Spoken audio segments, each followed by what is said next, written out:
हम भारतीय न्यूज, आपकी सोच से भी तेज खबर। नमस्कार, आप देख रहे हैं हम भारतीय न्यूज। इस वक्त की सबसे खास खबर। अशोक कुमार पांडे, राज्य कर्मचारी संघीय परिषद का संरक्षक।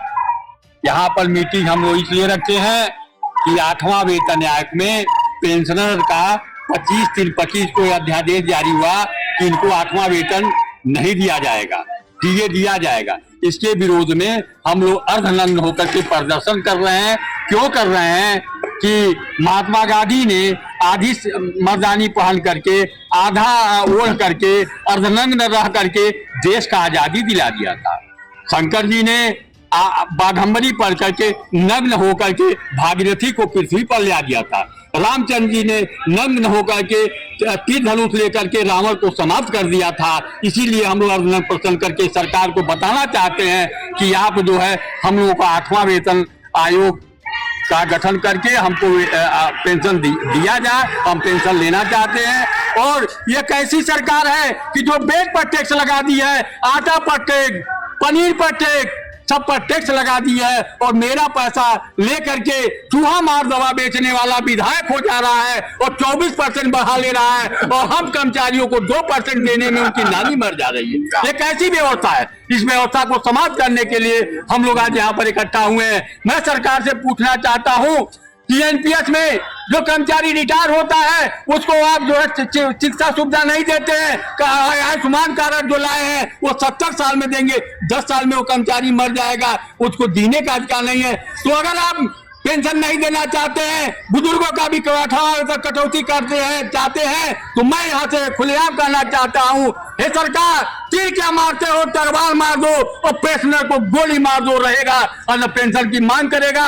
नौजवानों को भी गोली मार दो, वो संविदा पर नहीं रहना चाहता है, अपने बच्चे को कैसे दिलाएगा? ऐसी सरकार हमने कभी जीवन में नहीं देखा है। तो मेरे साथियों, मैं सरकार से निवेदन करता हूं, हाथ जोड़ के विनती करता हूं कि हे प्रभु, एक अहंकारी राम थे, उनकी सोच अहंकार की थी, और एक सोच जो है ज्ञानी की रावण को थी। और उसी तरह से यहाँ 2 लोग हैं, मोदी जी हैं और यहाँ योगी जी हैं। ज्ञानी सोच वाले हैं, वो अहंकारी सोच वाले हैं, और बीच में हम कर्मचारी पीछे जा रहे हैं। उनको नहीं समझ में आता है ये लड़ाई जो कर्मचारी लड़ रहा है, उनका दर्द है। ये पापी पेट का सवाल है। पेट न होता तो दुनिया वालों से भेंट न होता, अभी प्रधानमंत्री न होते, योगी जी आप मुख्यमंत्री न होते। जय हिंद, जय भारत। रुपेश कुमार श्रीवास्तव, अध्यक्ष राज्य कर्मचारी संघ परिषद गोरखपुर। आज माध्यमिक शिक्षा बोर्ड कार्यालय में बैठक राज्य कर्मचारियों की हुई है। हम लोग अभी बैठक अंदर से करके आए हैं। अब बैठक के बाद चूंकि इस समय आपातकाल है, काम हो रहा है बोर्ड में, दिल्ली काफी जाना है, इसी क्रम में अभी साथी अंदर बैठक कर रहे हैं, फिर काम कर रहे हैं। हम लोग आए हैं आवाज अर्धनग्न प्रदर्शन करके। माननीय अशोक पांडे जी ने और जो हमारे संरक्षक जी हैं, और मैं राज्य कर्मचारी संघ परिषद का अध्यक्ष हूँ, मैं सब कर्मचारियों की तरफ से अर्धनग्न प्रदर्शन के माध्यम से सरकार से कहना चाहता हूँ कि वास्तव में प्रधानमंत्री जी, आपने कर्मचारियों को, पेंशनर को रुला दिया। इस नाते रुला दिया कि आपने जो यूपीएस का मकर जाल है, इसको जब गहराई से आपके शासनादेश का अध्ययन के बाद पता चला कि वास्तव में यूपीएस भी बहुत खतरनाक है, वो भी हमारे बुढ़ौती में सुख देने वाला नहीं। इस नाते ओपीएस को दिया जाए। देश का कर्मचारी आंदोलित है।